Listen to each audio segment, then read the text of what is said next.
Essa é a nossa segunda aula. A primeira, ela teve uma coisa mais de contextualização, né? Mas agora a gente vai focar um pouquinho mais nessas questões de como que a gente consolida esses conceitos. Eu optei por trazer projetos aplicados, porque eu acho que fica mais fácil de visualizar. Eu acho que às vezes quando a gente fala de infância e cidade, a coisa pode ficar abstrata, né? Eu falei, não, vamos trazer muito para o chão, assim, trazer projetos aplicados, explicar que criança e cidade está no plano diretor, está no plano de bairro, está no desenho urbano, enfim, é muito para além de parquinhos. E aí, dessa vez, nessa aula, a ideia é trazer um pouco essa ideia dos guias, né? Que são esses guias que orientam esse desenho técnico, orientam o grupo técnico para desenvolver projetos urbanos que estejam em sintonia com as necessidades da infância. A gente que trabalha com isso, de fato, acredita que se a cidade é boa para a infância, principalmente para a primeira infância, ela pode ser boa para todo mundo, né? Porque é uma fase da vida que você necessita de muitas coisas e que você é mais frágil em muitas questões. Então, se você tem um pensamento que engloba a primeira infância, muito provavelmente você vai estar englobando também todas as outras idades. Então, eu vou começar a compartilhar com vocês aqui a apresentação. Bom, então eu vou começar aqui com essa parte da contextualização. Primeiro, tentando compreender quais são os problemas mais urgentes e mais graves da cidade, né, que afetam as nossas crianças urbanas. A gente tem que entender que essa questão da poluição do ar, né, da poluição das partículas de poluição do ar é uma questão muito grave mesmo, assim. Então, tem uma série de dados e pesquisas que falam sobre isso, eu vou falar só alguns. Por exemplo, o próprio JP, faz parte do Instituto Alana, que está aqui acompanhando com a gente, compartilhou uma pesquisa super recente da Vital Strategies, que diz que 7 pessoas morrem por hora no Brasil de poluição do ar, né? Então, isso daqui, esses números eles são sempre super alarmantes. A gente sabe que no Brasil, basicamente, umas 60 mil pessoas por ano morrem só por conta disso, né, da poluição do ar. E as crianças, elas são mais vulneráveis, mais que os adultos, porque elas chegam a respirar até 5 vezes mais do que um adulto, na parte de volume, né? Porque ela respira muito mais rápido. Então, de volume corporal, ela respira o ar 5 vezes mais do que um adulto. E também um dado já internacional, né, considerando questões mundiais, diz que pelo menos 130 mil pessoas, 130 mil crianças de 0 a 5 no mundo morrem todos os anos por conta da poluição do ar, né? Aí uma outra coisa que também está super interligado, né, como que a gente escolhe os nossos modelos de mobilidade, que é a questão dos acidentes de trânsito, né? Então, esse para o Brasil eu acho bastante chocante, porque os acidentes de trânsito são, hoje, a principal causa de morte acidental de crianças. No Brasil, o primeiro fator de morte acidental de crianças é acidentes de trânsito, né? Tem vários dados e pesquisas de uma ONG que chama Criança Segura. E uma outra coisa alarmante também desses dados é que pelo menos 35% dessas crianças que morrem em acidente de trânsito, elas estavam ou a pé ou de bicicleta, ou seja, elas não estavam dentro desses veículos, né? Elas estavam experimentando a rua como pedestres ou como ciclistas. E também a gente sabe que tem uma relação direta entre a velocidade, né, a velocidade de circulação dos automóveis e as mortes. E várias pesquisas vão comprovando que um limite de velocidade de 30 km por hora seria o máximo que você poderia transitar numa zona urbana com crianças para, de fato, diminuir as questões dos acidentes fatais, né, e acidentes graves. Então, o quão mais rápido o carro vai indo, tem um estudo que inclusive diz que se ele está a 60 quilômetros por hora, é tipo assim, 80% de chances de que num acidente a pessoa morra, né? A pessoa que se envolva nesse acidente, principalmente como pedestre. Então, essas são questões importantes que a gente tem que levar em consideração. A outra é a questão da saúde mental, né? Então, a gente sabe que na infância, na primeira infância, a criança está desenvolvendo o seu desenvolvimento cognitivo, emocional, né? Desde, assim, como que ela aprende a se concentrar, a ter atenção. Então, a questão da poluição sonora é muito complexa para isso, né? Então, realmente interrompe o desenvolvimento cognitivo e desenvolvimento integral da criança. A questão do estresse tóxico por conta do barulho, da interrupção de sono, né? E da falta de capacidade de atenção da criança também são questões que acabam sendo trazidas por conta de como a gente vê a nossa mobilidade urbana, né? Os problemas urbanos hoje que afetam essa infância. E aí a outra questão é, obviamente, essa que a gente já conversou, né, dessa infância emparedada, porque o estar na rua não é seguro, não é limpo, é poluído, é perigoso, você corre risco de vida o tempo inteiro, né? Então, essa questão dessa infância emparedada causa essa grave esse grave problema que o mundo inteiro enfrenta hoje, que é a falta de atividade física. Mas eu tenho uns dados aqui do SUS, né, que são esses dados brasileiros que eu acho que é sempre legal trazer, que eles, segundo o SUS, 15% das crianças de 0 a 5 anos e 30% das crianças de 5 a 9 anos têm excesso de peso. Né? Então, se a gente vai pensar assim, a gente está lidando com excesso de peso já antes dos 5 anos. E os problemas que isso causa, né, depois do desenvolvimento dessa criança até se tornar até chegar na idade adulta e todas as doenças que isso pode propiciar, né, fora a questão da interrupção do desenvolvimento saudável. Aí tem a questão, né, tipo, por exemplo, mais de 80% de crianças maiores ou adolescentes não fazem atividade suficiente, segundo a Organização Mundial da Saúde, né? Então, a maneira como a gente está se organizando nos centros urbanos está causando o que vários pesquisadores e médicos chamam de pandemia da inatividade, né? Que é bastante grave. Aí eu quis trazer esse contexto, assim, quais são os problemas que a gente tem que enfrentar, principalmente relacionados às nossas crianças urbanas. E aí eu volto por onde começar, porque foi uma tela que a gente viu na primeira aula, para fazer o link com essa primeira aula também. De novo, esses conceitos, eles estão muito ligados a estudos e pesquisas e trabalhos que foram desenvolvidos tanto pela NACTO quanto pelo Urbano 95, né? Então, esse por onde começar é como a gente começa a responder esses problemas, né? Então, a gente precisa de velocidades reduzidas, a gente precisa de menos automóveis, a gente precisa de priorizar o transporte público, o transporte ativo, a gente precisa de mais natureza, todas essas questões que a gente tinha visto na aula passada e que a gente vai seguir vendo agora mais focado nas ruas e na mobilidade. Então, o que a gente precisa, né? Eu acho que é muito legal fazer essa síntese antes da gente entrar no guia em si, no guia da NACTO, para entender de onde a gente parte.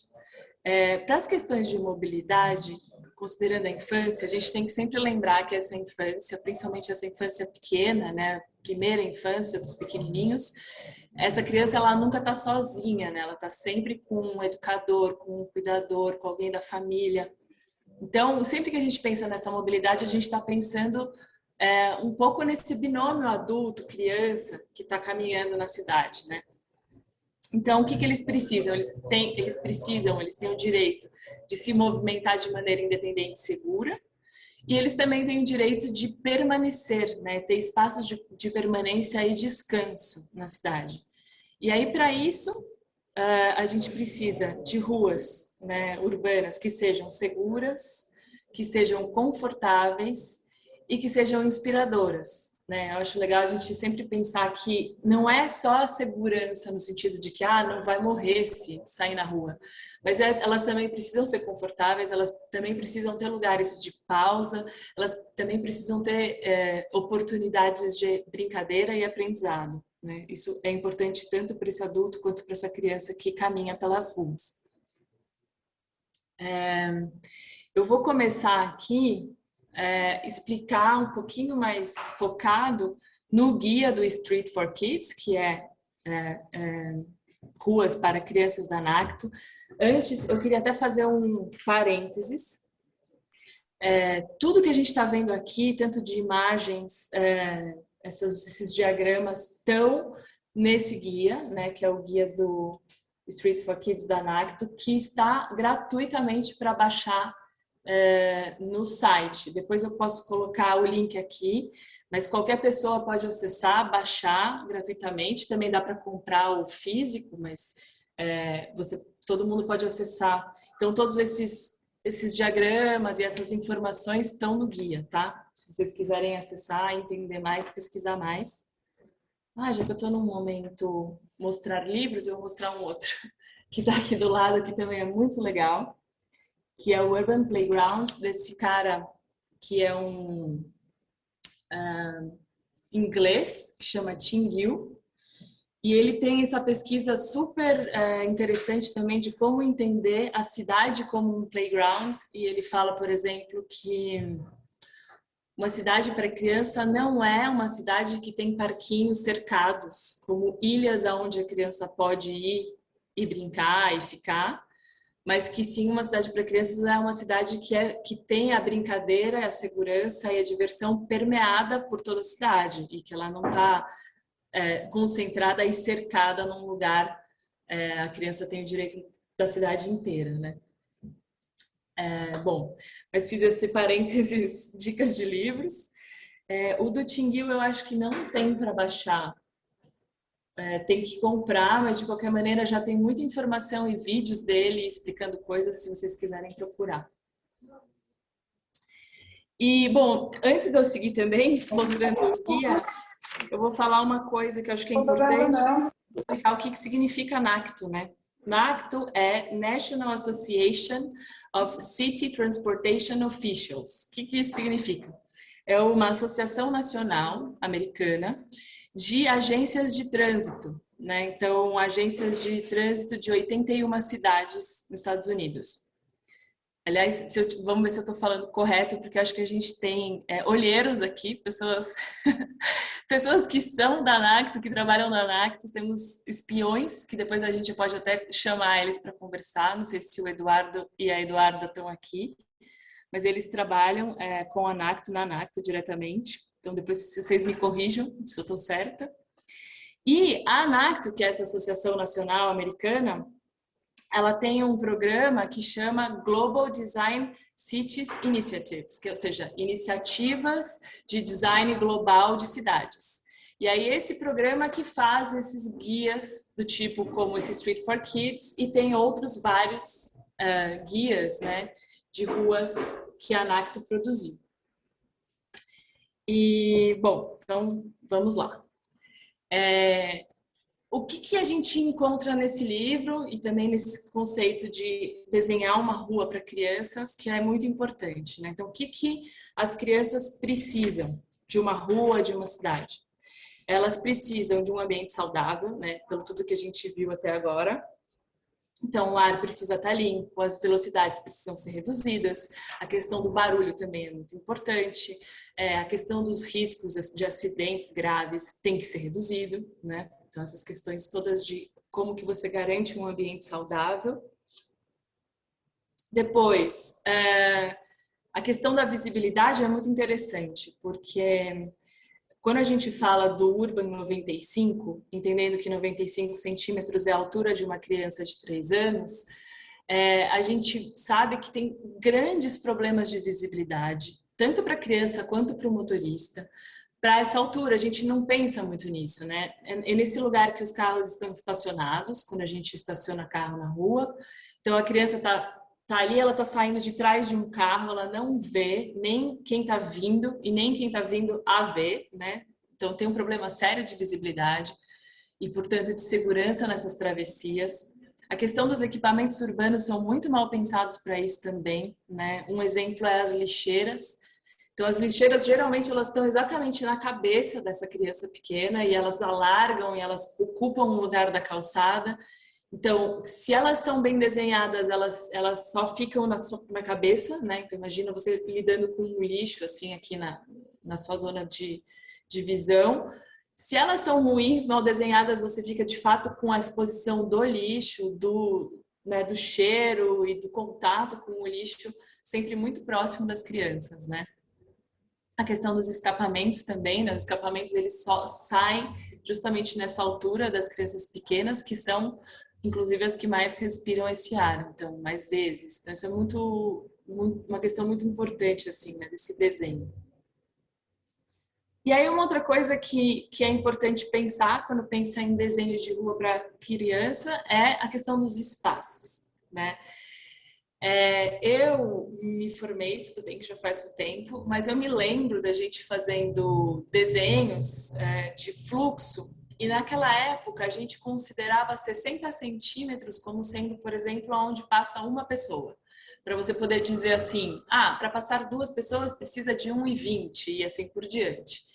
Só que essa coisa de 60 centímetros para uma pessoa, ela é muito fictícia, né? Porque tem que ser uma pessoa fina, adulta, móvel, hábil, que não é verdade quando a gente fala de pessoas com carrinho de bebê, não é verdade quando a gente fala de cadeirantes, ou a questão de acompanhantes de todo tipo de questões de mobilidade, mas também uma criança pequena, geralmente ela não passa sozinha, né? Ela tá junto, tá dado a mão com alguém. Ou, por exemplo, na questão de uma ciclovia, nem sempre ela está pedalando numa linha reta sozinha, ela está sendo acompanhada por um adulto, né? Então, a gente tem que repensar e refazer, de fato, os guias que nos orientam, tanto quando a gente fala sobre isso na faculdade e rever tudo isso, quanto os guias de trânsito dos departamentos de trânsito da cidade, porque os espaços não estão adequados para pensar pessoas com problemas de mobilidade, pessoas com família, carrinhos de bebê, etc. Né? A questão da garantia da mobilidade ativa também é muito importante, porque o dia a dia de uma criança pequena com sua família, etc., né, que é ida na escola, ida no posto de saúde, ida na padaria, coisas desse tipo, é feita nesses pequenos trajetos diários que, na maioria das vezes, são feitos a pé, né?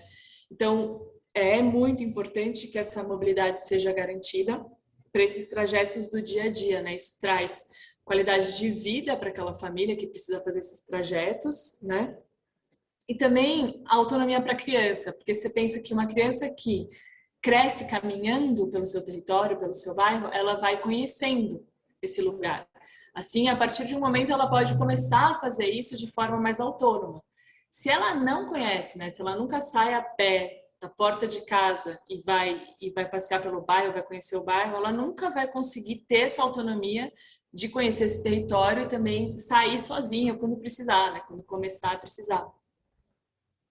Esse senso de orientação, que também vários cientistas já falaram e explicaram que é esse GPS do cérebro, ele está sendo desenvolvido nessa fase da vida e é muito importante a gente ter para a gente se orientar, né? Onde a gente está, qual é o nosso ambiente, onde a gente está inserido, qual é o nosso bairro, tudo isso.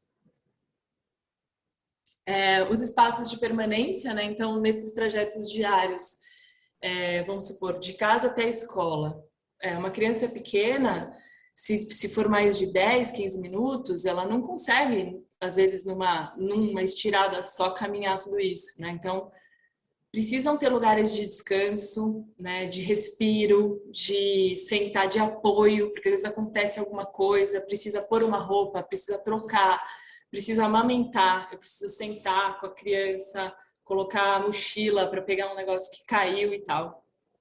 Então, esses pequenos espaços de apoio, eles precisam estar nos trajetos diários e rotineiros dessas famílias, dessas crianças, e eles não são, ou seja, eles são realmente esses pequenos espaços próximos. Não adianta ter um parque a 500 metros ou a 5 quadras. É tipo, da minha casa até a escola, eu preciso sentar no meio do caminho, fazer um negócio e continuar, sabe? Outra questão que é importante pensar no desenho das ruas, claro, é que oferecer esse ambiente seguro. E aí aqui entra um pouco de percepção também, que é um negócio muito interessante, porque se sabe que a percepção que os cuidadores têm dos lugares e das coisas é totalmente passada para a criança, né? A criança, ela se desenvolve através das relações que ela cria com seus adultos de referência, seus cuidadores, e como ele vê o mundo e como ele enxerga o mundo por muito tempo, como essa criança vai enxergar. Então, é importante essa percepção de tranquilidade, de segurança, né, para os adultos, para que as crianças se sintam confortáveis também nos ambientes urbanos.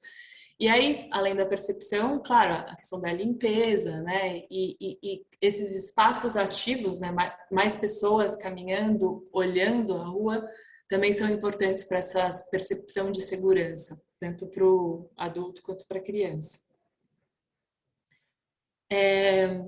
A questão das interações sociais também, né, que tem a ver com isso, a possibilidade de espaços onde eu encontro, para além da minha família, outras pessoas, é o que vai criando esses laços comunitários, né, onde as crianças vão criando essas relações afetivas com o bairro, com o lugar, com as outras famílias. E os espaços para brincar, né, que ou seja, esse é um dos elementos que também é super importante, e o espaço para brincar não precisa estar contido num parquinho, né? Ele pode estar na calçada, ele pode estar no muro, ele pode estar no ponto de ônibus, como a gente vai ver mais para frente. E o brincar, ele não é besteira, ele não é à toa, ele é a grande maneira como uma criança se desenvolve.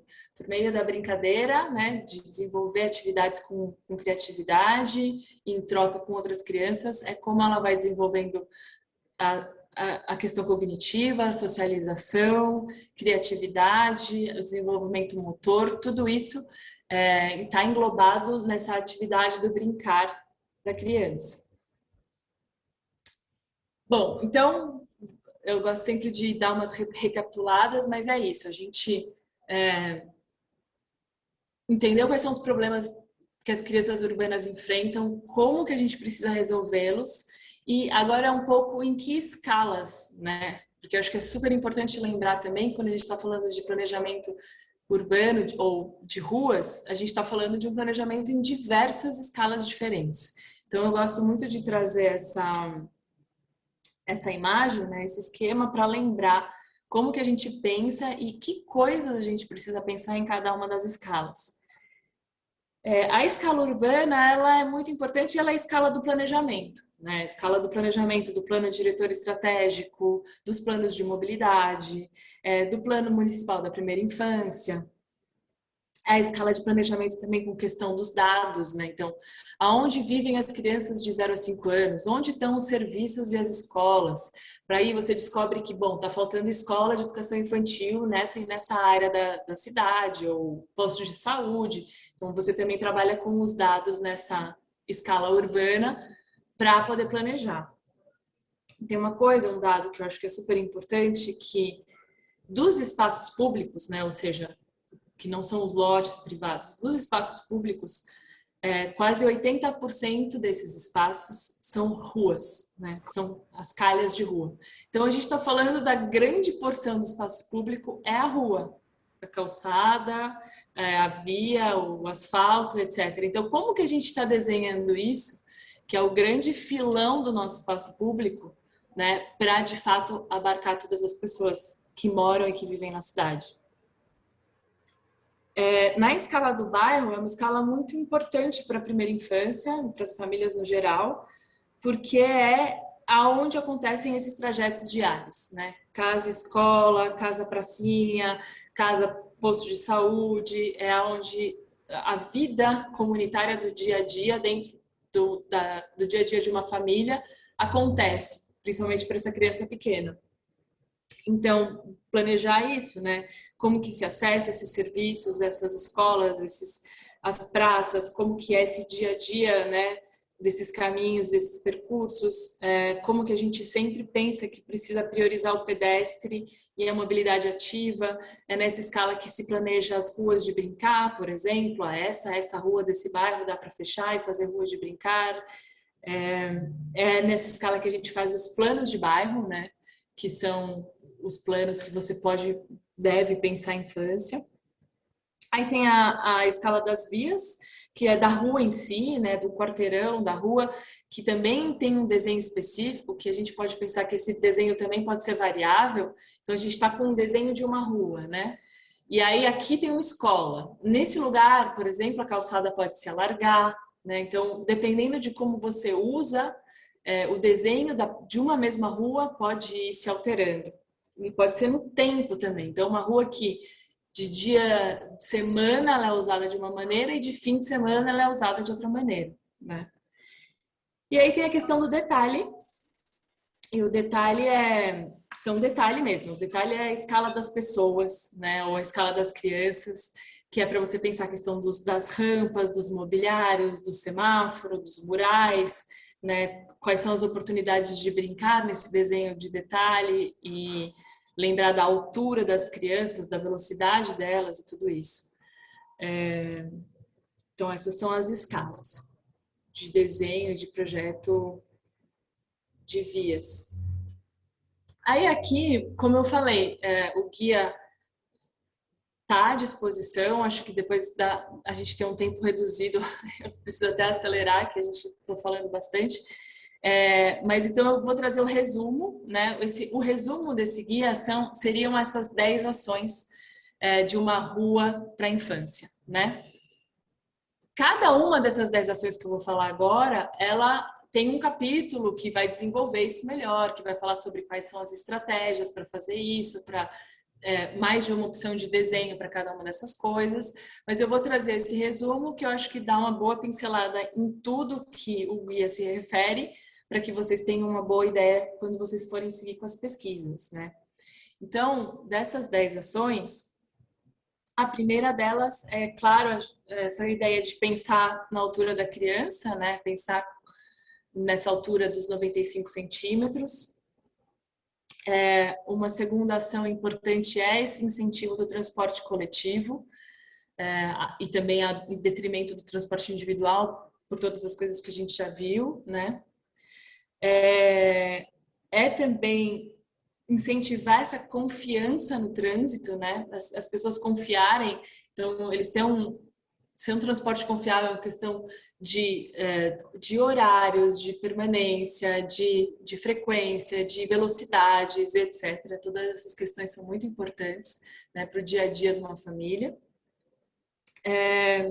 A questão das calçadas, que é importantíssimo, né? Então a acessibilidade, o espaço, as calçadas precisam ser largas, elas precisam ser acessíveis para pessoas com dificuldade, com redução de mobilidade, com carrinhos de bebê, compras, etc.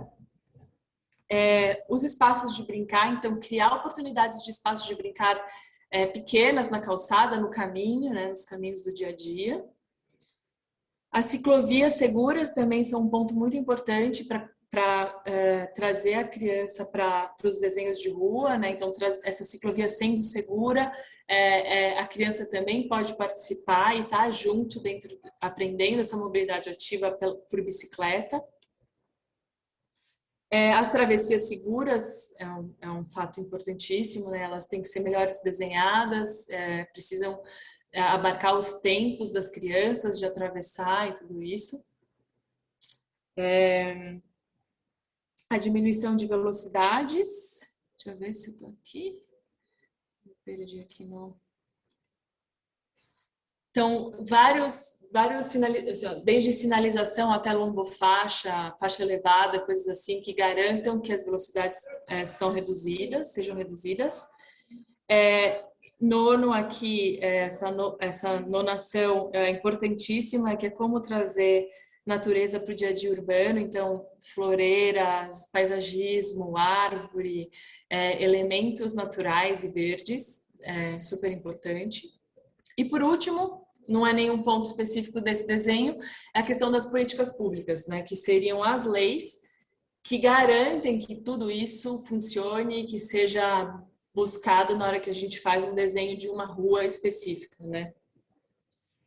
Na parte das políticas públicas é importante que todas as políticas públicas urbanas priorizem a infância, né? Então, é necessário a criação de comitês intersetoriais, onde entra planejamento urbano, educação, transporte, obras, saúde, assistência, todas essas pessoas, essas secretarias pensando em como priorizar a infância na cidade, porque para fazer essas políticas públicas para a infância é impossível fazer sem essa intersetorialidade, né, dentro do município.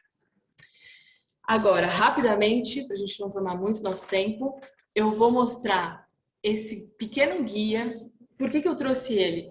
Porque ele é um guia como que a gente pode desenhar um ponto de ônibus mais amigo da infância. É basicamente isso. E eu quis trazer porque assim, bom, então tá bom, a gente viu mais ou menos o que precisa pensar para desenhar uma rua para as crianças.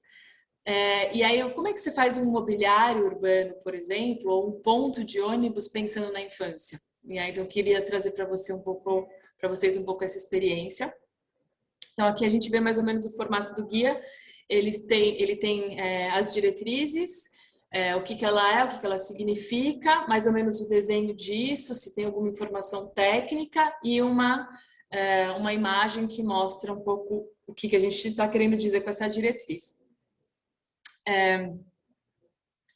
Esse guia ele foi desenvolvido com muita ajuda, né? A gente desenvolveu dentro do Urban, mas com muita ajuda de coisas que a gente viu, inclusive de pessoas que desenvolveram o Street for Kids da NACTO, e também teve parceria com o pessoal do Gell Institute, né? O Instituto Gell, principalmente nessa parte que é uma fichinha de critérios de qualidade, que era uma ficha que você pode distribuir para usuários para eles dizerem em que coisas eles se sentem melhor ou pior com relação a um elemento urbano, uma política, etc. Então, essa ficha de critérios de qualidade, de percepção do usuário, a gente desenvolveu a partir de um trabalho que o Instituto Gell desenvolve. Aqui são os princípios, né? Então, coisas que você precisa pensar para dar esse conforto para a infância, para qualquer mobiliário urbano, é a questão da segurança, da acessibilidade, do conforto e da interatividade. Eu acho que a interatividade é essa coisa a mais quando a gente pensa na infância, porque, obviamente, as 3 primeiras deveriam sempre ser garantidas, né? E aí aqui eu vou passar só alguns exemplos de quais seriam essas diretrizes. Então, os pontos têm que ter cobertura e proteção, e aí tem alguns exemplos. Esse é um exemplo de um ponto de ônibus amigo da infância lá em Boa Vista. Precisa ter sinalização prioritária de assento, de carrinhos de bebê, áreas marcadas para grávidas, etc. Iluminação para o pedestre é muito importante, porque às vezes tem a iluminação na rua, mas não a iluminação na escala e no tamanho do pedestre. Acessos em nível, né? Como é que a gente entra com um carrinho de bebê num ônibus sem esse tipo de acesso. A questão dos bancos mais baixos para as crianças poderem se sentar, né? E não estarem sempre ou no colo de um adulto ou com a perna balançando, que às vezes cansa também. Questão dos apoios, dos trocadores, né? Apoio de tudo quanto é tipo. Quem tem um bebê de colo sabe que precisa de apoio o tempo inteiro. Então, essas plataformas mais altas para apoio. E esses painéis interativos de brincadeira, né? Pode ser informativo, pode ser educativo. A gente trouxe um exemplo de um projeto dos Urban Playscapes, eu acho que chama, na Filadélfia. E aqui um exemplo de como que seria esse ponto de ônibus modelo, com todas essas ideias que a gente foi trazendo que seriam importantes serem incorporadas para um ponto de ônibus poder abarcar essa infância e essas famílias, né? É isso. O Cadu tá por aí? Tô aqui. Maravilha. Então deixa eu só te apresentar. Muito obrigada por estar aqui com a gente. O Cadu Ronca, ele é o fundador, diretor, né, do programa Aro 60, que é um programa de mobilidade ativa com bicicletas, né? E tem uma parte desse programa que é o Rodinha Zero, que tem esse enfoque maior em mobilidade por bicicleta para a infância. Né? E eu sempre achei muito bonito o trabalho que vocês fazem no Aro 60, e por isso quis que você pudesse compartilhar um pouco com a gente. Primeiro, dentro do contexto da pós de mobilidade, para que os estudantes dessa pós-graduação entendessem que a questão da bicicleta é importante para a infância, né? Desde a infância a gente precisa pensar nessas questões, e também agora, nesse contexto maior da aula aberta, que a gente tem vários gestores com a gente, de também como que eles podem pensar essas questões de mobilidade por bicicleta em infância. Está com você. Legal. Muito bom, Úrsula. Obrigado pelo convite, é um prazer estar aqui. Queria agradecer a Escola da Cidade e também o Instituto Alana aí, JP, parceiro antigo das bicicletas. Mas, então, como a Úrsula falou, hoje eu vou apresentar o Rodinha Zero, que é um dos projetos do Instituto Aro 60. Mas antes de começar isso, eu queria me apresentar. Aí trago essa foto aqui, que para mim me inspira muito, que eu sou advogado de formação, né, com especialização em gestão de sustentabilidade pela FGV e também com gestão de negócios socioambientais pela FIA, USP, Artemisia e IP. E, além disso, sou também pai dessas duas meninas aqui encantadoras e alegres. E esse aqui é um dos meus pequenos, grandes prazeres da vida adulta, né, e satisfação, que é poder levá-las, isso, cenário pré-pandemia aí, que eu levava elas de bicicleta para a escola, uma rua que, se vocês perceberem aqui, não é nada Urban 95, né? Amiga, ela tem degraus gigantescos, ela tudo, mas que é um bairro calmo, de ruas 30, e eu consigo fazer esse trajeto dentro de São Paulo. Aí também convido as pessoas para irem comentando aqui de que região são, quem quiser e sentir a vontade para entender um pouco com quem que a gente está dialogando aqui, se é de São Paulo, se é de cidade grande, cidade pequena, enfim. E aí eu levo elas para a escola, e isso que, né, sendo advogado, que eu queria que fosse um direito, mas a gente sabe que a gente vive num país extremamente desigual, e São Paulo é uma cidade também extremamente desigual. Isso acaba sendo um privilégio, né? Então a gente trabalha no Aro 60 para mudar um pouco esse quadro. E queria trazer uma reflexão, né? Que a gente falou, a Úrsula falou bastante de desenho urbano. Eu trago aqui um desenho animado. Quando a gente trabalha com crianças, é bacana relembrar. Não sei se todos aqui conhecem, mas esse aqui é um clássico do Pateta no Trânsito da Disney, que é um desenho de uns 6, 7 minutos. E quem quiser ir comentando aí se conhece, não conhece, é bacana. E essa aqui é uma matéria que saiu no Estadão em 2016, quando o Pateta no Trânsito fazia 65 anos. Né? E hoje ele já tem aí 70 para fazer 71 anos. E é muito emblemático porque isso de pensar, né, que ele já é, né, uns 60 a mais, ele está na maturidade, mas mesmo naquele tempo, naquelas cidades, tinha esses dois momentos, né, do Sr. Walker aqui, quando ele é um pedestre, que dá bom dia para os vizinhos, não faz mal a uma mosca, a uma formiga, mas quando ele entra no carro, ele se transforma no Sr. Wheeler, um pouco nessa do médico e monstro, né, que ele faz esse comparativo, e se transforma num ser extremamente egoísta, autocentrado, agressivo, e a reflexão que para mim pega muito é que isso é pré-cidade contemporânea que a gente vive hoje, né, com muita tecnologia, ainda era ali 1950, sem internet, sem caos urbano, e o automóvel já tinha esse poder de transformar, né, uma pessoa, e isso é muito simbólico e sintomático do que é o automóvel na sociedade, né? E uma outra parte que me chama aqui a atenção no desenho é que já soava o alarme nos Estados Unidos, né? Porque deu uma hora que ele abre o jornal assim e ele está ali como o Sr. Walker caminhando e aparece essa imagem de acidentes aumentam. Isso já em 1950 já tinha preocupação ali sendo denunciada em desenhos animados. Mas a gente sabe que a carrocracia e esse mundo voltado para os carros venceu até a década de 2010 e na grande maioria das cidades do mundo, né? Aqui, ficando nos Estados Unidos, origem do desenho, 40 mil mortes só em 2016. né? E se pegar a OPAS de 2019, tem um índice de 12 mortes por 100 mil habitantes aí nos Estados Unidos.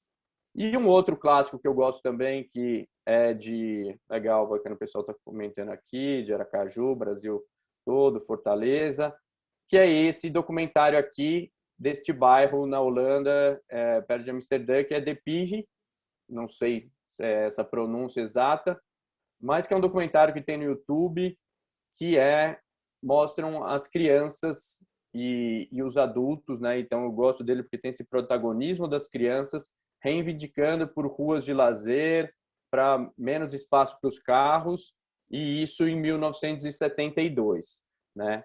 E hoje, depois a gente vai ver, comparando aí o OPAS, de 4 por 100 mil, 3 vezes menos do que no Estados Unidos. E o que eu acho muito legal desse caso inspiracional, né, de GP, é que tinha esse problema, desafio, que foi o que a Úrsula foi trabalhando aí no começo da aula, né, que não era nada dentro do guia da ANACTO. Então, começou a ter muitos atropelamentos, a poluição estava fazendo mal à população e faltava áreas para brincar, porque eram pequenos apartamentos que as crianças ficavam ali presas e não tinha mais aquela rua segura para brincar, então elas tinham que esperar o final de semana para poder ir com os pais para longe da cidade e o entorno delas estava ficando muito hostil. Tinha esse sonho dos espaços públicos do bairro que acolhiam as crianças e o brincar. Mais um pano de fundo que a gente, né, passa desapercebido ou não lembra muito nessa história dessa transição da Holanda para um país, né, altamente ciclável e amigo da bicicleta e das pessoas, é que nesse meio tempo ali teve a crise do petróleo, né, uma grande crise econômica que fez os governantes também olharem e falarem, opa, se a gente ficar dependente do petróleo, a gente vai se dar mal. Vamos também investir por causa disso. Então, teve essa motivação econômica muito forte. E hoje a gente tem aí, 40 anos depois, uma das menores taxas de mortes no trânsito no mundo e país da bicicleta, reconhecido mundialmente e leva isso para todos os cantos, né? Aqui eu trago um pouco dessa visão de futuro, que é o que o Armeia Zero também acredita. Hoje, se você olha nos centros urbanos aqui de São... As crianças estão causando aqui do lado. Desculpa, gente. Mas quando você olha para as frentes das escolas de São Paulo e grandes cidades, essa é uma cena comum, assim, de os carros dominando, fila dupla, um trânsito caótico e as crianças chegando motorizadas para estudar. E aqui é o Afuá, não sei se vocês conhecem, mas vale a pena conhecer e ler sobre, que é uma cidade que, por ser feita grande parte em palafitas, é proibido veículos automotores em grande parte delas. Isso faz com que uma irmã possa levar seus irmãos tranquilamente numa bicicleta para a escola, que uma criança sozinha pode ir para a escola e estacionar ela ali, e tem zero de trânsito, crianças andando livremente nas ruas, cidades olhando para a escala humana e não para, né, a prioridade dos carros, com cultura, lazer e esporte. Então, a gente traz isso também, né, que é uma brincadeira, que acho que até a Falzone que começou com isso, que é até comentar aqui, né, do mini doc de Afuá da Falzone, o JP, que é a Fuarize-se, né? Copenhagen tem um lema de Copenhagenize, que é tipo torne-se Copenhague, a cidade da bicicleta, mas no Brasil a gente tem referências muito boas também para inspirar. Então, pegando essa questão da crise, tem a parte da pandemia, né? Que a gente está vivendo hoje intensamente aí, tristemente, e a bicicleta dentro da pandemia. Além da bicicleta dialogar muito com o que a Úrsula trouxe, né?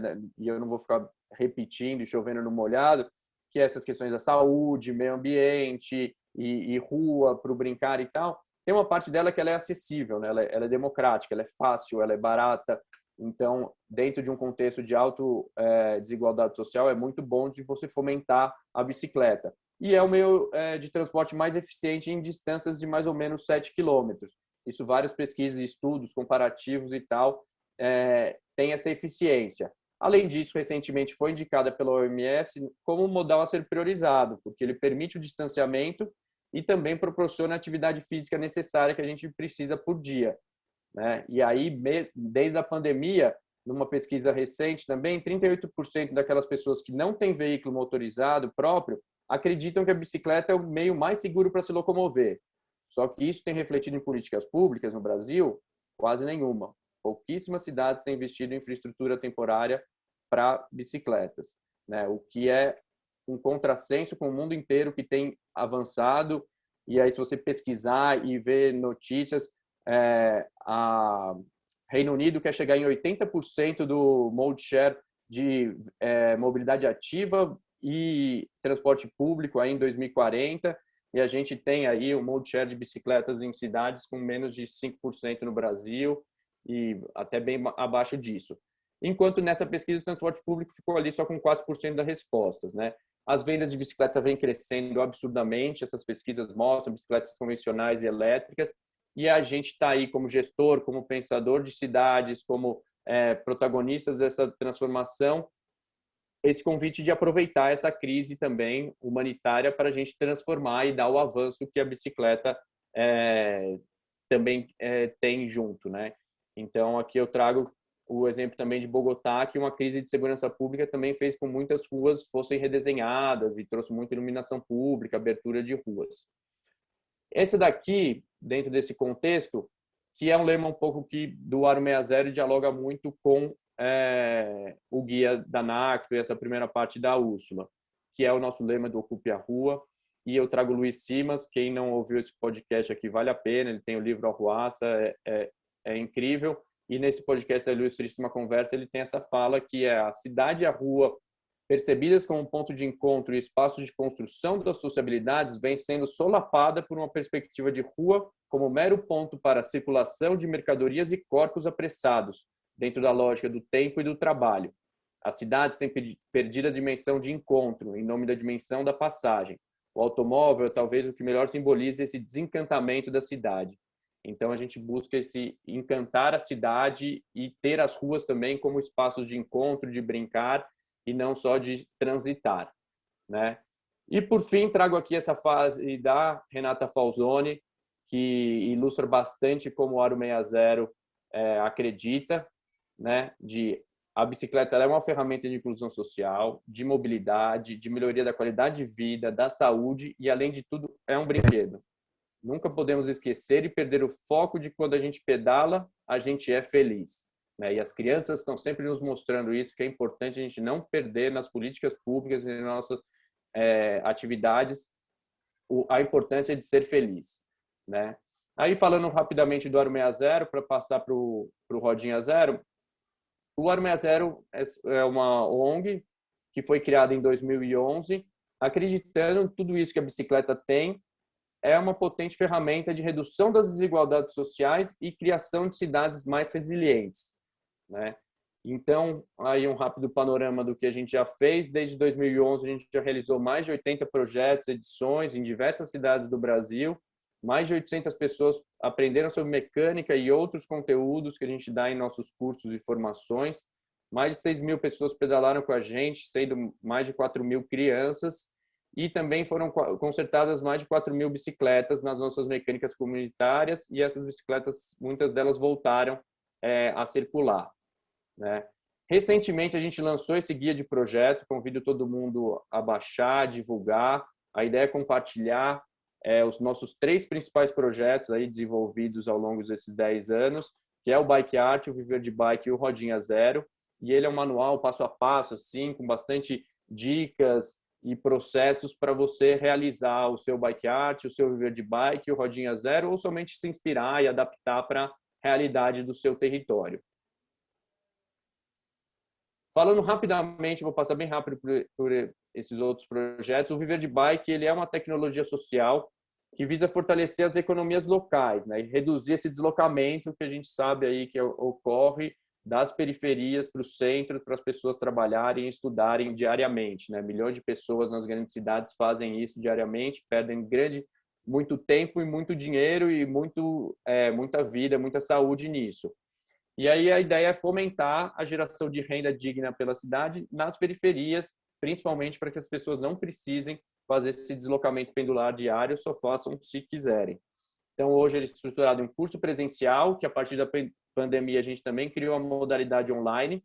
A gente lançou recentemente um caderno Viver de Bike, que é um material didático super bacana, com os principais conteúdos do curso, também é gratuito no site, e a partir dele a gente criou a Bikeathon, que é uma maratona de inovação social para fomentar iniciativas que utilizem a bicicleta para fortalecer os territórios de baixa renda. Essa aqui foi a primeira edição que a gente teve, e por ser online, né, a pandemia também nos possibilita aproximar. Então, a gente conseguiu 16 estados do Brasil, mais de 80 propostas, e 10 foram selecionadas, teve mentoria, e depois 5 delas receberam um prêmio. É um projeto que daria super para fazer com escolas, com mobilidade e infância, de projetos que atuem nessa inovação social nesses temas, né?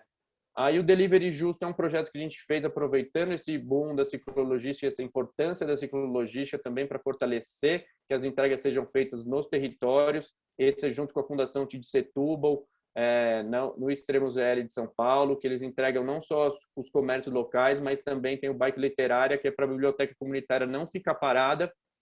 Os entregadores entregam os livros e tem sido um sucesso isso lá na ZL. O Pedal contra o Corona é uma ação emergencial para ajudar e valorizar esse profissional que está no dia a dia entregando e fazendo com que muita gente fique em casa e faça o distanciamento. Então, distribuição de kits higiênicos e manutenção de bicicletas em vários pontos da cidade.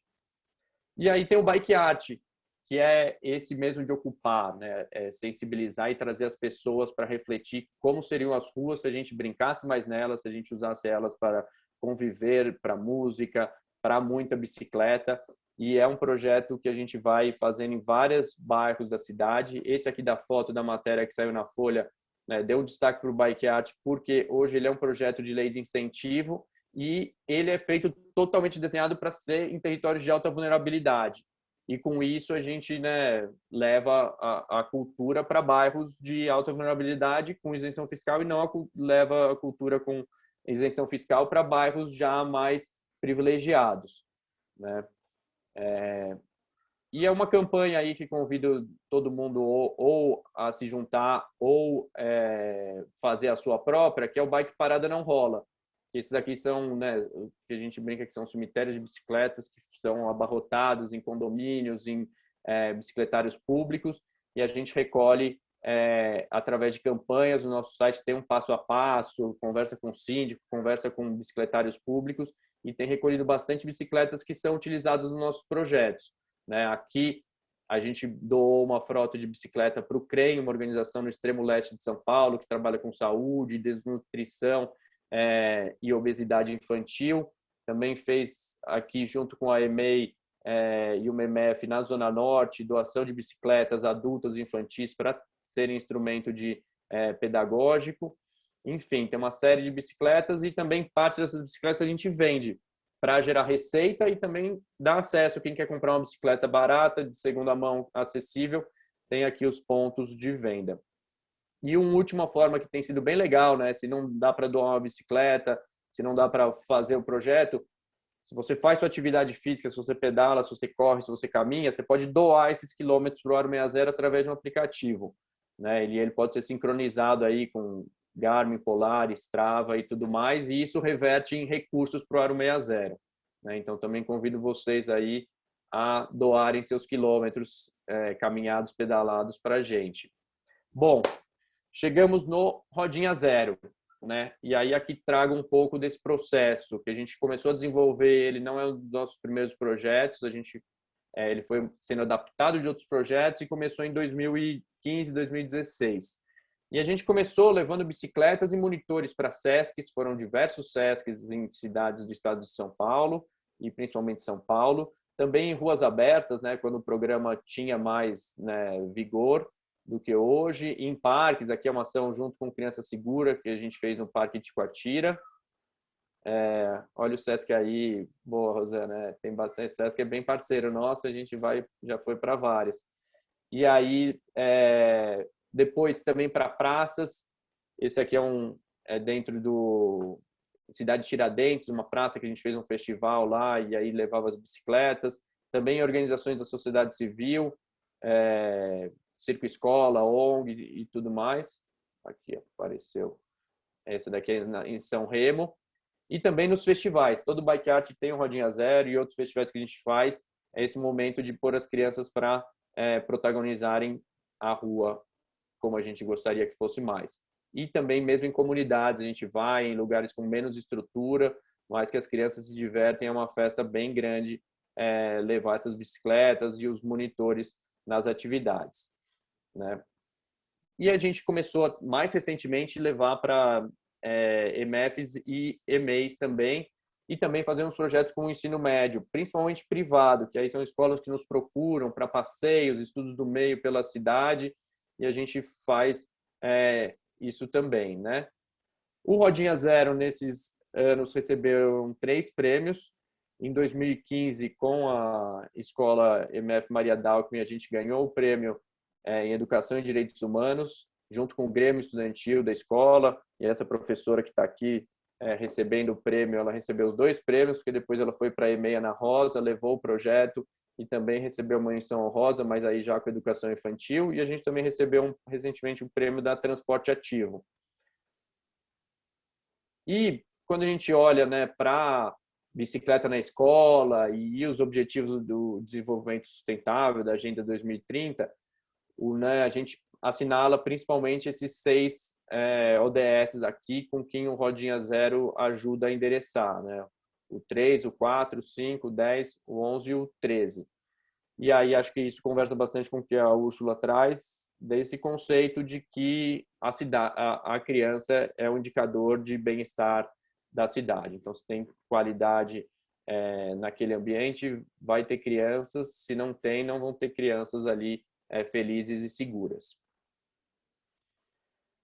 Falando um pouco, né, o que é o Rodinha Zero na teoria e na prática. Hoje, quando a gente vou trazer bastante o olhar de que a gente tem trabalhado mais com as escolas, né? A gente trabalha a bicicleta como uma ferramenta do desenvolvimento integral. E aí faz uso de uma série de atividades, tanto dentro quanto fora, trabalhando esse conceito de território educativo, e envolve não só as crianças que estão ali aprendendo a pedalar, mas toda a comunidade escolar.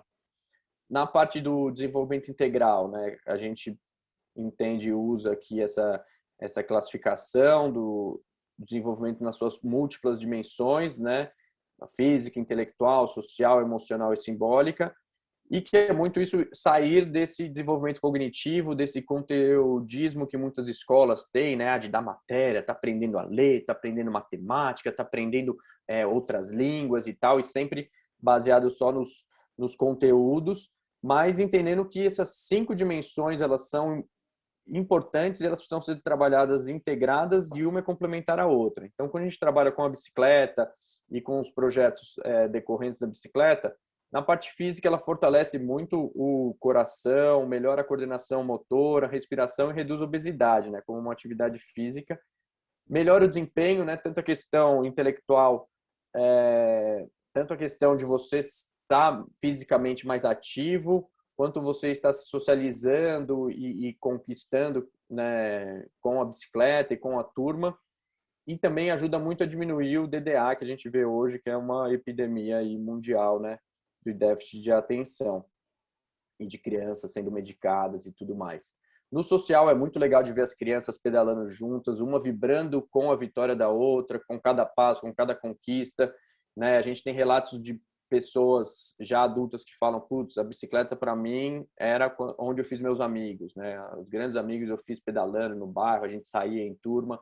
Então fortalece muito os vínculos sociais. E também tem essa questão de igualdade, dá para fazer que, né, todas as crianças juntas, independentemente da diferença, da origem, e também com crianças com deficiência, né? E também emocional, essa coisa de você ter um domínio corporal, de você ter essas conquistas e tudo mais, melhora a sua autoestima, a motivação, o humor, e gera essa alegria que a gente sempre busca, né? Esse aqui foi uma atividade que a gente fez numa escola, e aí de trabalhando um pouco a bicicleta e esse simbólico também que a gente vai falar, que era a pergunta: o que vocês mais gostaram este ano para as crianças? E surgiram várias bicicletas, e foram assim, a gente fez 4 atividades no ano, e foi bem importante, assim, porque as crianças ficavam falando: quando que as bicicletas vão voltar? Hoje a escola tem a sua frota de bicicleta, mas a época não tinha, e foi muito marcante. E mesmo, né, crianças com transtorno do espectro autista também traziam a relação com a bicicleta muito forte. né?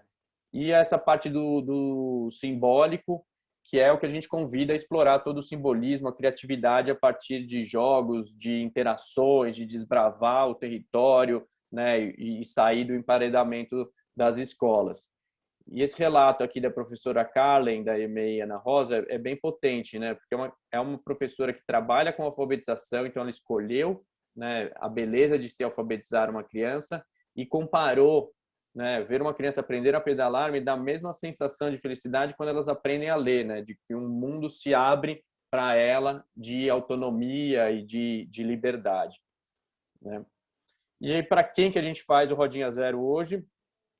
Para as crianças são de 4 a 11 anos, aí disso, ensino infantil, fundamental 1, principalmente públicos, SESCs, organizações, prefeituras também. Isso a gente não vê em São Paulo nem no Brasil, mas fora a gente levando o projeto para apresentar em fóruns internacionais.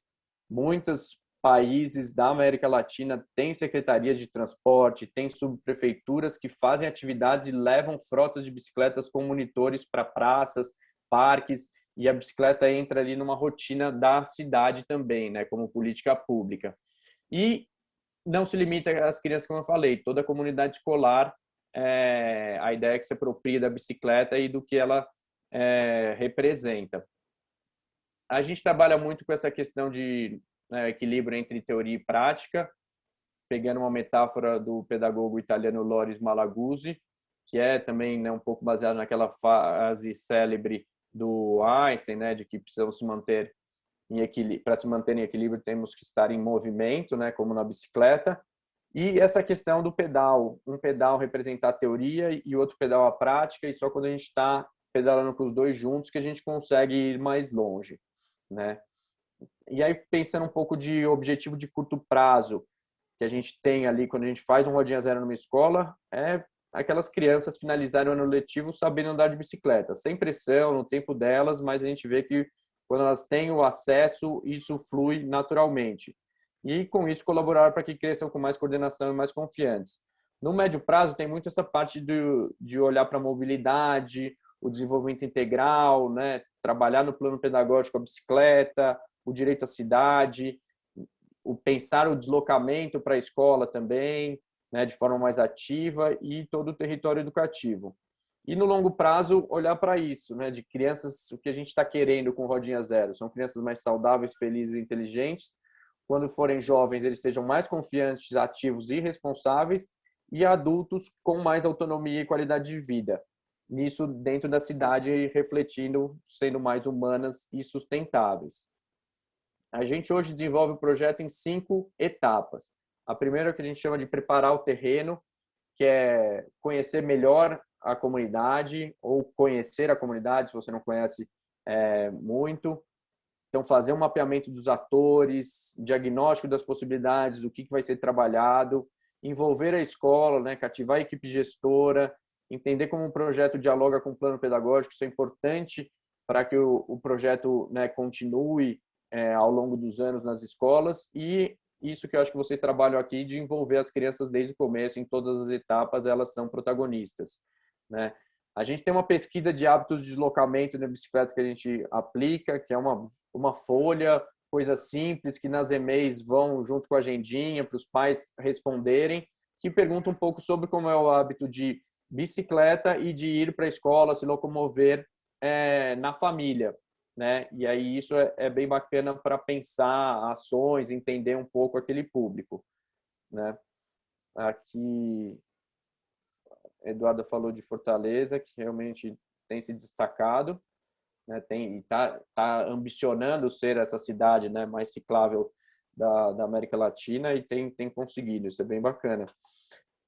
A segunda etapa é pensar a bicicleta como um recurso, né? Essas etapas, aí a ideia é que tem uma frota inicial de 10 a 15 bicicletas, por umas turmas de 20 a 30 crianças, mas assim, pode assim, trabalhar com mais de 5, 6, 7 turmas aquelas mesmas bicicletas. Então, 15 bicicletas conseguem atender aí 150, 200 crianças tranquilamente. Alguns debates que a gente faz junto com as escolas, né? Pensando isso Capacete é fundamental para ensinar dentro da escola.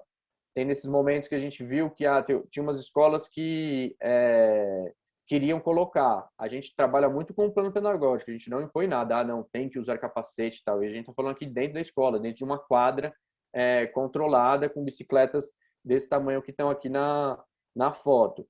Né? Então, tem várias questões aí. Em países da Europa, não tem a cultura e não se usa o capacete. Quando você ensina, não precisa ter o capacete, porque você é responsável, mas o capacete diminui a autonomia da criança, porque ela não consegue pôr o capacete sozinha, mas pedalar sozinha, ela consegue. Enfim, é polêmico, é assunto para ser debatido. Quando a gente faz ações com criança segura, é obrigatório o capacete. Quando a gente vai também, a gente leva os capacetes, mas quando a gente trabalha e fomenta, é uma coisa que constrói um pouco, né? Porque tem essas questões de subir em árvore, é permitido. Se a criança cai da árvore, ela pode se machucar, mas como a gente desbrava e dá passos sem precisar estar sempre restringindo as oportunidades das crianças, né? Também, essa é uma pergunta que a gente faz para as escolas e nas formações, né? Se a escola já tem frota própria de bicicleta. Às vezes isso tem. E trabalha muito como adquirir essa frota.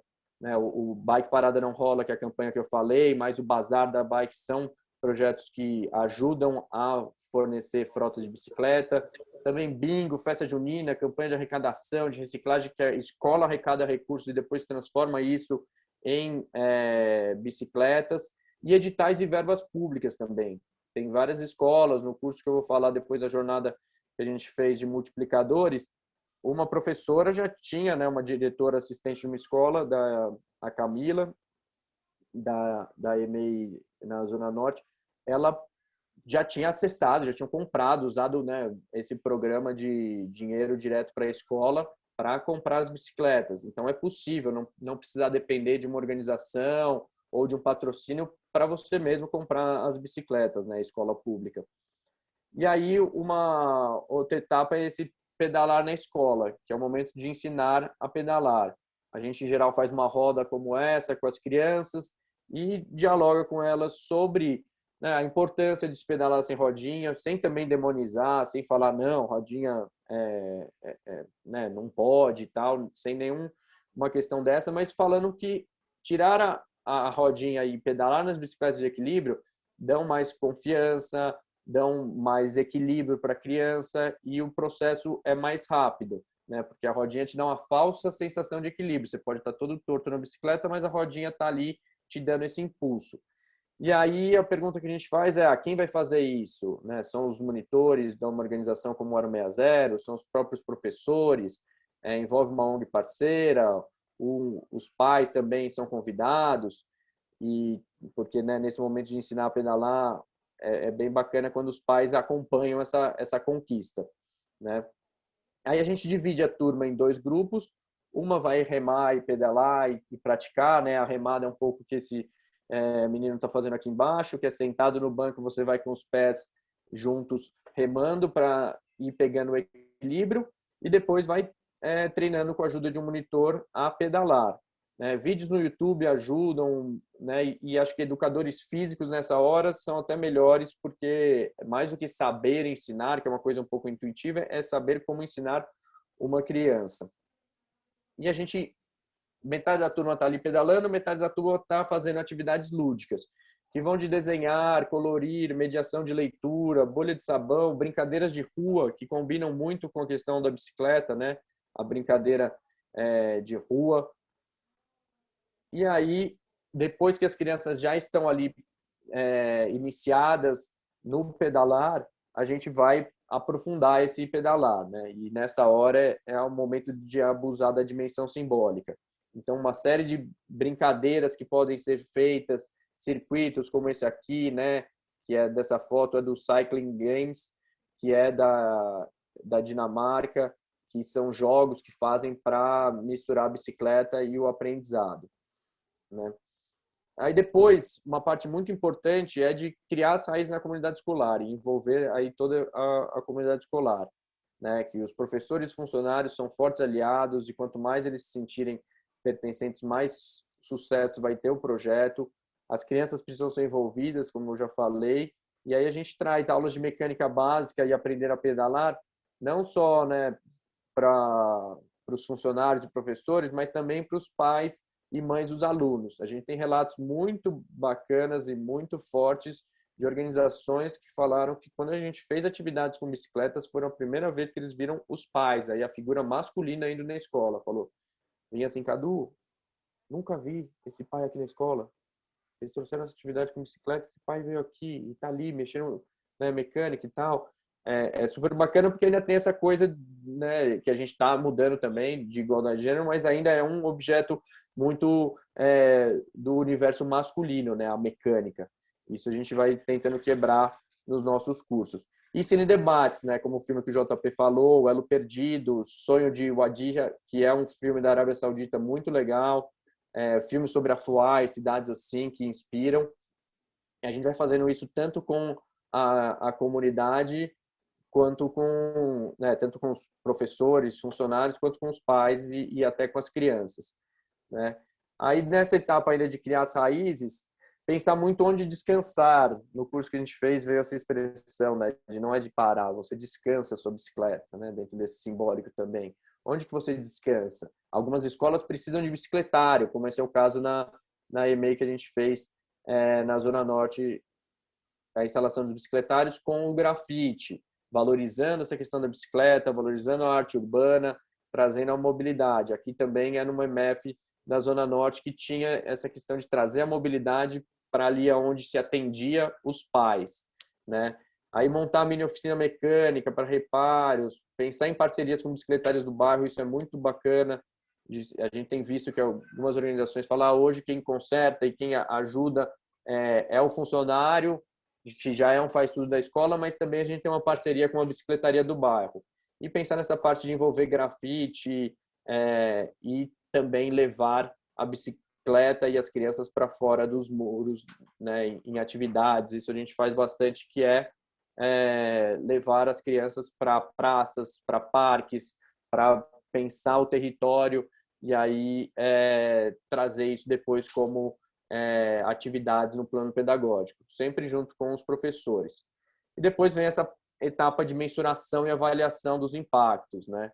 Que aí mensurar diversos impactos aqui que eu trouxe, não sei se vale passar por cada um deles, mas que, em modo geral, medir o envolvimento da comunidade escolar, medir a quantidade de horas de atividades lúdicas e recreativas que foram desenvolvidas a partir do projeto, o número de bicicletas conquistadas, o número de crianças e adultos que aprenderam a pedalar. Isso também é bem importante, de ensinar a pedalar os professores, os funcionários, porque quem não sabe pedalar também se sente menos empoderado e apropriado para trabalhar a bicicleta, né?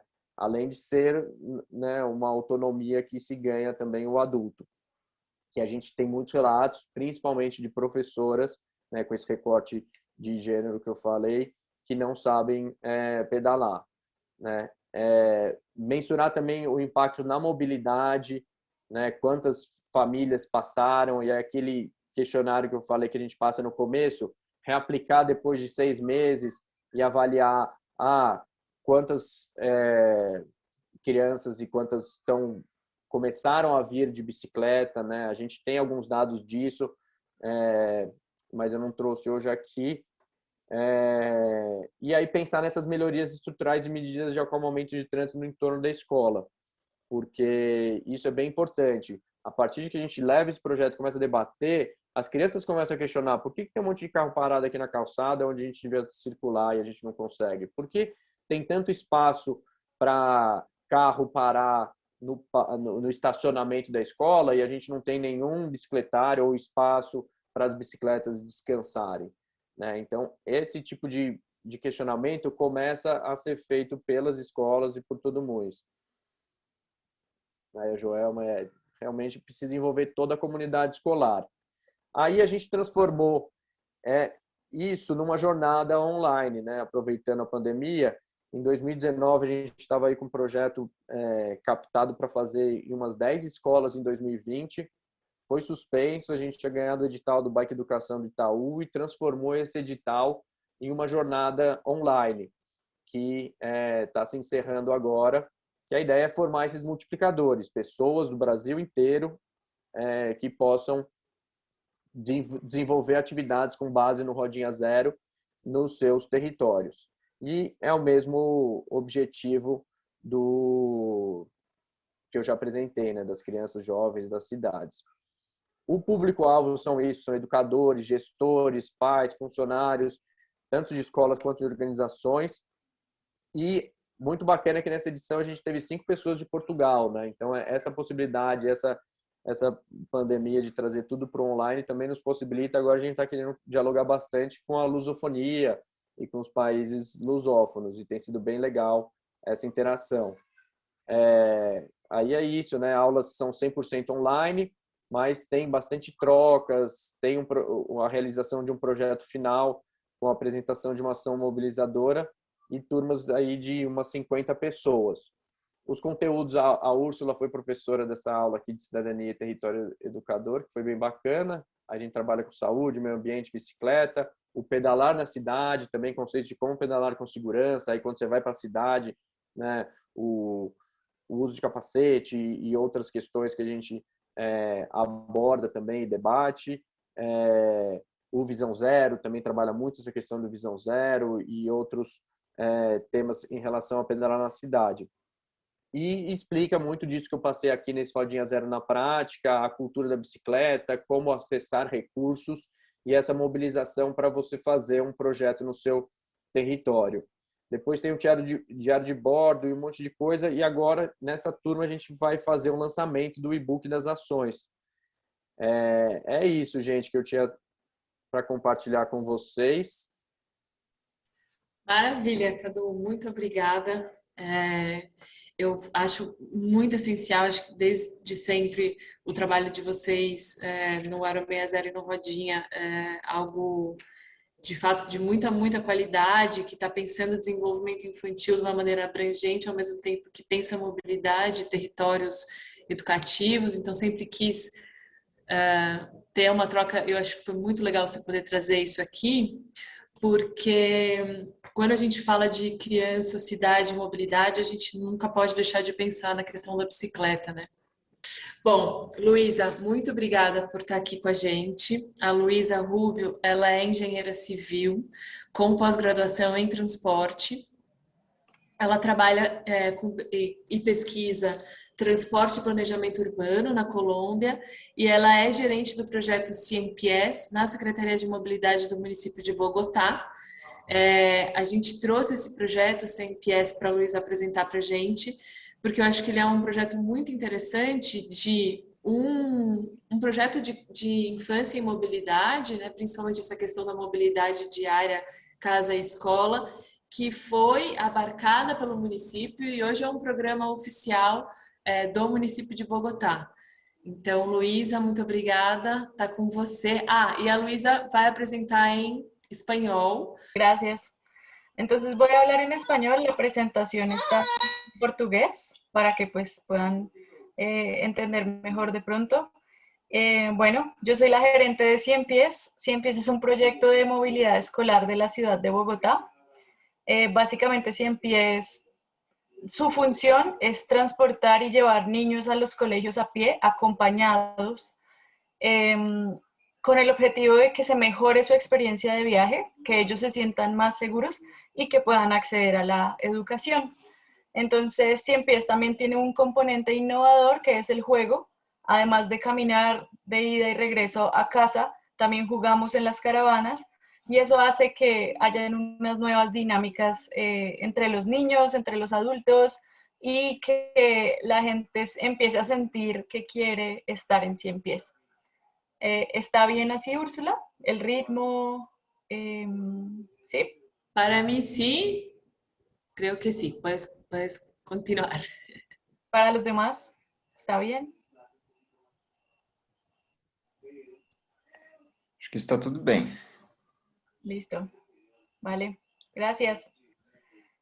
Bueno, Cien Pies tiene 5 componentes claves. El primero son lazos comunitarios, básicamente a la hora de nosotros generar y promover recorridos a pie con niños de diferentes edades, con papás que a veces acompañan a los niños, empiezan a construirse estas comunicaciones y estas relaciones entre las personas que hacen que se vuelva un proyecto comunitario fuerte y entretenido. A la par, Cien Pies, el segundo componente son los caminos seguros. Un camino seguro es un trayecto desde un punto cercano a la casa hasta el colegio. Nosotros diseñamos el trayecto por lugares donde sea seguro caminar o más seguro que en otros lugares. Y este camino seguro lo acompañan los monitores, que ese es el tercer componente, el acompañamiento. Los monitores son estas personas adultas que contratamos desde la Secretaría de Movilidad. Ellos tienen un contrato con nosotros y ellos ejecutan la labor de acompañar a los niños de ida al colegio y de regreso a casa todos los días, en la jornada de la mañana, en la jornada de la tarde, para algunos colegios que operan en la tarde. Estos monitores tienen habilidades pedagógicas, son usualmente pedagogos, psicólogos, trabajadores sociales. Tienen estas habilidades para relacionarse con los niños y con la comunidad muy fácilmente. El cuarto componente es el juego. Este es el componente, digamos que innovador, que tiene Cien Pies. Nosotros, a medida que vamos caminando, buscamos un espacio público donde sea seguro jugar, paramos el recorrido, hacemos un juego que busca interactuar con el espacio, con los colores alrededor, con los lugares alrededor, y así como que los niños y las niñas empiezan a conocer mejor su barrio, a conocer mejor la gente que vive allí, a interactuar con el espacio, ¿verdad? Y finalmente el quinto componente es la pedagogía, que es como lo que nos ayuda a enseñarle a los niños normas de seguridad vial, sobre señales de tránsito y sobre todo tipo de conocimientos que queramos que ellos tengan para caminar seguros con nosotros. Todo lo volvemos a un lenguaje pedagógico que permita que nos comuniquemos mejor con ellos y aprendan. Entonces, estos son nuestros cinco componentes clave. ¿Cómo se hace Cien Pies? Cien Pies tiene básicamente 5 pasos. El primer paso es contactar a los colegios. Primero nosotros hablamos con el rector del colegio, con las personas de los colegios, les contamos qué es Cien Pies, qué hace Cien Pies y qué necesita el colegio para contar con un proyecto como Cien Pies y qué necesitamos nosotros del colegio para poder estar allí.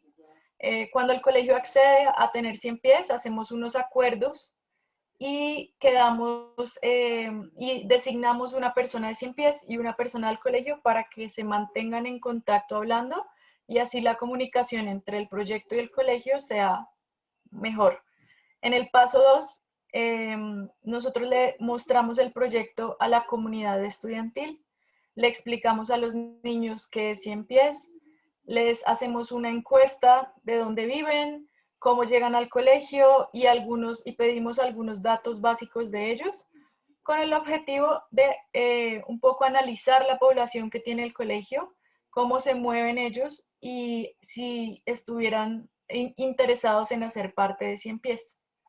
El tercer paso es diseñar el camino seguro. Una vez nosotros en la encuesta recopilamos toda la información de dónde viven los niños, hacemos un diseño de trazado óptimo que les sirva a todos los niños, que pase cerca de las casas de los niños que quieren caminar con Cien Pies. Este trazado se ajusta una vez empezamos a caminar. Antes de empezar a caminar, viene el paso 4, que es presentarle el proyecto a los papás que estén interesados en que sus hijos estén en Cien Pies, presentarle al colegio el camino seguro por donde van a caminar los niños y comenzar a inscribir estudiantes.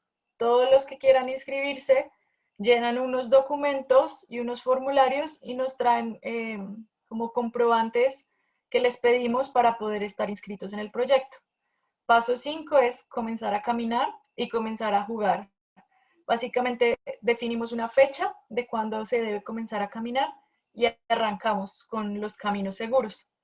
Esos son los 5 pasos. ¿Cómo nació Cien Pies? Cien Pies nace de la necesidad, bueno, de varias necesidades. La principal es que en la ciudad de Bogotá, más del 50% de los niños caminan. Más del 50% de los niños se mueve a pie al colegio. Y esto fue como una gran motivación porque normalmente los niños que caminan, como pueden ver en esta gráfica,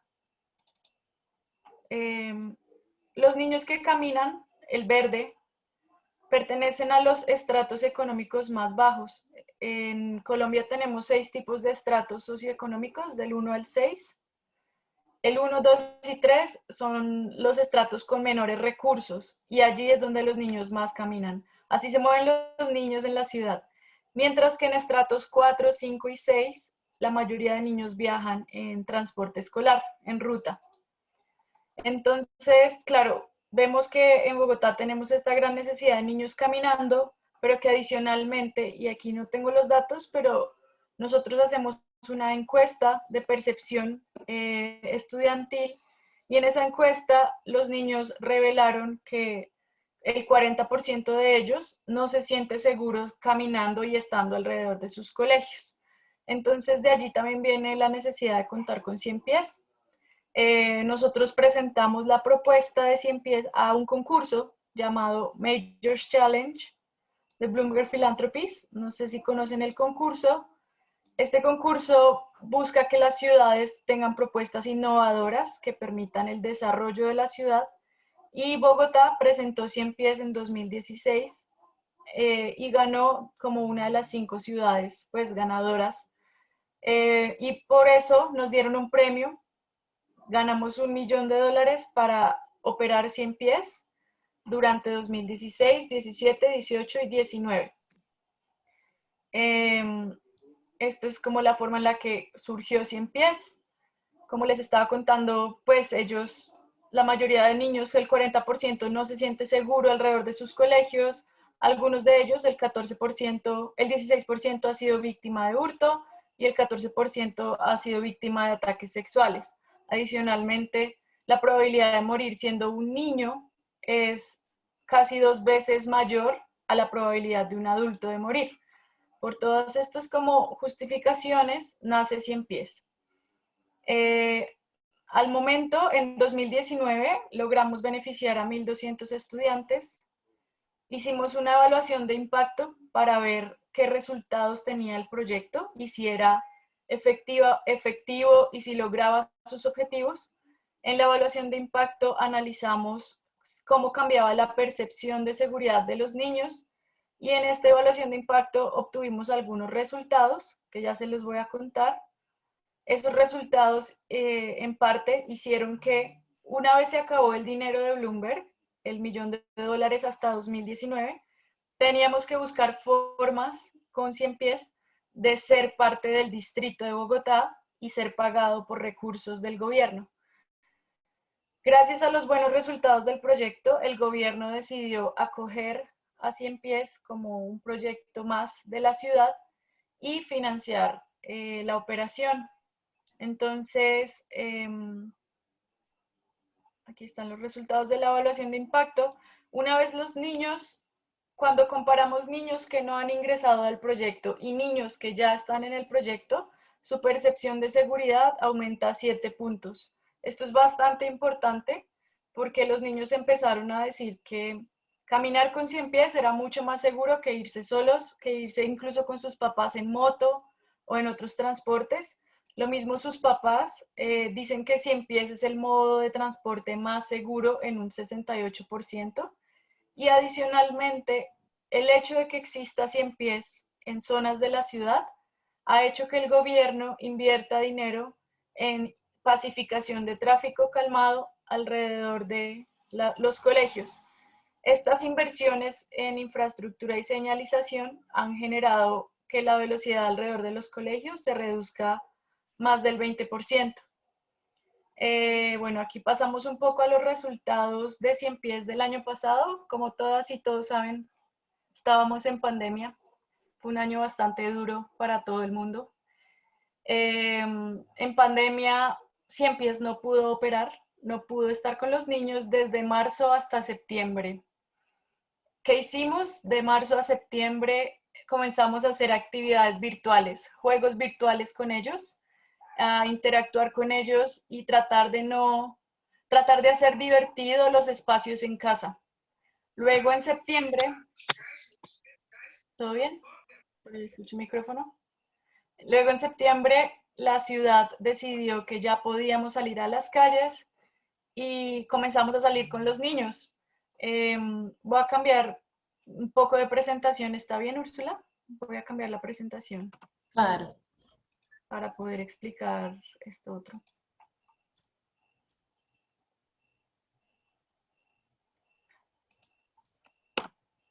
Ah, no, ya. Listo. Entonces, Cien Pies, bueno, aquí les muestro otra foto. Esta otra foto es de Al Colegio en Bici. Ahora les cuento un poco más de Al Colegio en Bici. Es un proyecto parecido al que contaba nuestro otro compañero. Con Cien Pies y Al Colegio en Bici somos proyectos hermanos. En pandemia no pudimos operar, pero una vez pudimos salir a las calles, nosotros preguntamos a los papás, ¿ustedes se sienten seguros en dejar salir o no a sus hijos? El 59% de las familias dijo que sí, que dejarían salir a sus hijos a jugar al parque, a jugar en los lugares más cercanos a sus casas, en espacio público. ¿Qué hicimos nosotros? Creamos un protocolo de bioseguridad para poder salir a jugar con los niños en caravanas y en los parques más cercanos.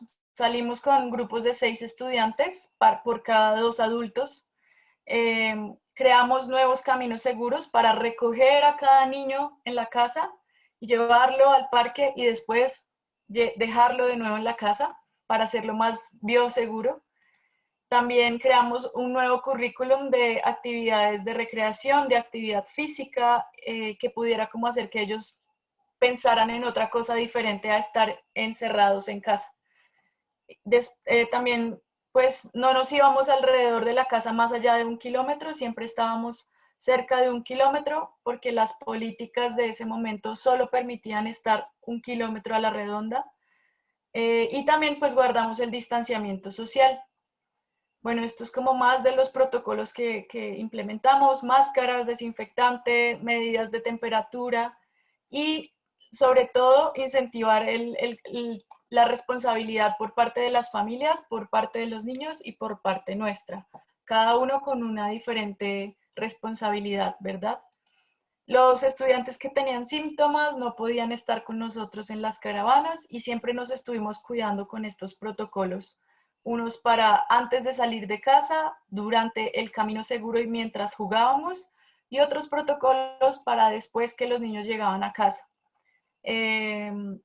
Para las bicicletas también tuvimos unos protocolos de cómo los niños y las familias debían desinfectar las bicicletas, y todo esto fue una experiencia bastante linda. Aquí al momento de esta presentación solo íbamos 500 niños, pero cerramos 2020 con 2.900 niños que salían a parques con nosotros a hacer actividades, y la verdad pues fue bastante motivador, porque el día en el que llovía y nosotros no podíamos estar allí en los parques, nos llamaban los papás y nos decían como: hola, ¿cómo están? Vengan a jugar con nuestros hijos, necesitamos que vengan a jugar. Y nosotros, pues a veces no podíamos, pero sabíamos que ellos querían mucho que estuviéramos allí. Y la verdad se les veía en sus caras, siempre estaban muy, muy, muy alegres. Entonces, esto fue un poco de lo que hicimos en pandemia. Y continuando así con Cien Pies, en la evaluación de impacto que hicimos, esto ya se los conté. Finalmente, pues para contarles un poco más, Cien Pies hace parte de un programa que se llama Niñas y Niños Primero. Somos 5 proyectos, estos 5 proyectos que ven acá. El primero de ellos es Ruta Pila, que básicamente busca verificar las condiciones de los buses escolares. verificar que se haga un buen transporte a los niños, que los buses escolares cumplan con todas las condiciones para transportar niños, al colegio en bici, que es muy parecido a 100 pies, caravanas en bicicleta. Las bicicletas las da el gobierno a estos niños, como en una especie de arrenda, como prestar las bicicletas. Cuando el niño sale del proyecto, devuelve la bicicleta y esta se le asigna a otro niño. También los que acompañan estas caravanas son adultos que contratamos en Secretaría de Movilidad. El tercer proyecto es Moviparque, es un rompecabezas, como un puzzle gigante, donde los niños aprenden normas de seguridad vial, cómo comportarse, si voy en bicicleta, si voy a pie, si voy en carro, si me subo al transporte público.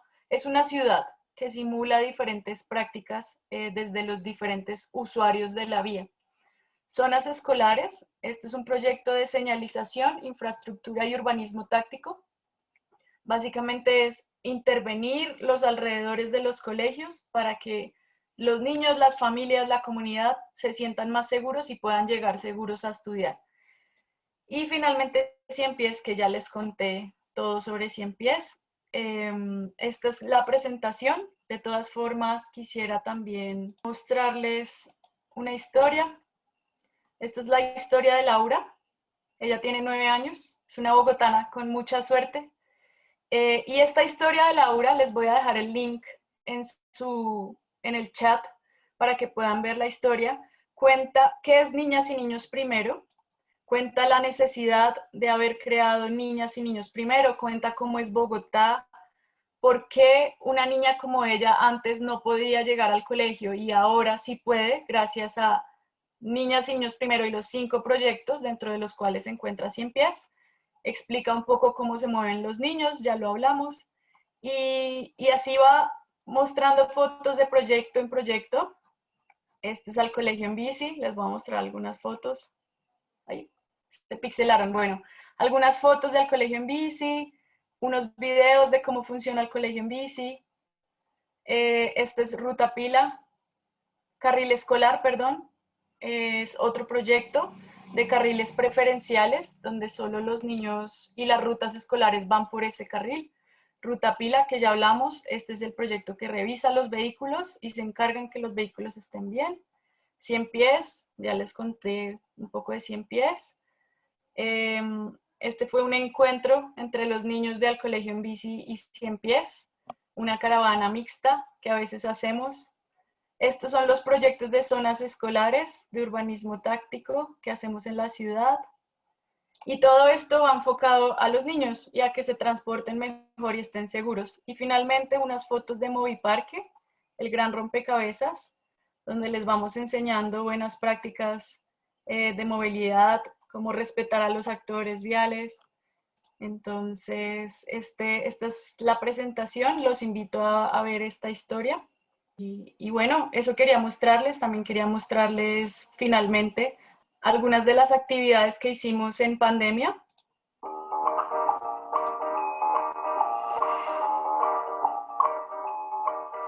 Acompáñanos a ver la siguiente actividad donde las niñas y niños analizan y reflexionan sobre la fragilidad del cuerpo humano ante un siniestro vial. Vamos a hacer el experimento de huevo.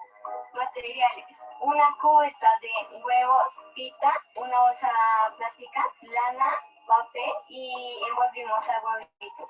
Yo le ingeniamos un papagayo para hacer un paracaídas a un muñeco reciclado. Mi huevito se llama la hija de huevo. Ella fue la más valiente en andar este mismo reto. Ahora es momento de la prueba. Estoy temblando, tengo el susto. Voy a la cuenta de cuál. Yo, 3. No me rompía, chicas. Pero espatulada, el huevo quedó bien.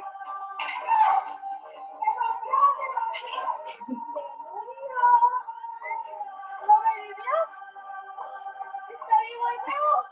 Cayó 3 pisos abajo y está vivo. No, cuidado, pasaron en la calle y se fracturó toda la cabeza. La sorpresa del huevo fue para el aire. Al saber los ciclistas llevan a casa como de barreras. Listo. Esto es un poco de lo que hicimos en pandemia cuando los niños estaban encerrados. Y ahora que podemos salir con los niños a parques, hay muchos colegios que todavía no reinician clases. En los parques hacemos actividades como salir a bailar, salir a bailar con todos. Bueno, ahí ya les mostré um pouco de 100 pies. Ahora sí, si quieren preguntas. Que demais, Luísa. Eu fiquei dando muita risada com a história dos ovinhos. Você morreu, você morreu. Muito, muito legal. Incrível o projeto todo. Na verdade, eu acho muito importante como, né, mesmo dentro da municipalidade, dentro do município, se organizou em diversos programas que vão cobrindo, né, todas essas relações da criança e a mobilidade, caminhando a pé, caminhando em bicicleta, no transporte escolar, e tudo isso tem que estar mesmo muito unido para fazer um projeto global que funcione, né, que dê resultado. E vamos que vamos, eu me emociono, realmente quero muito, acho que faz muita diferença. As crianças são o nosso futuro, elas são urbanas e pensar na cidade para elas é o que vai determinar qual vai ser o futuro de nós todos como humanidade. É isso aí.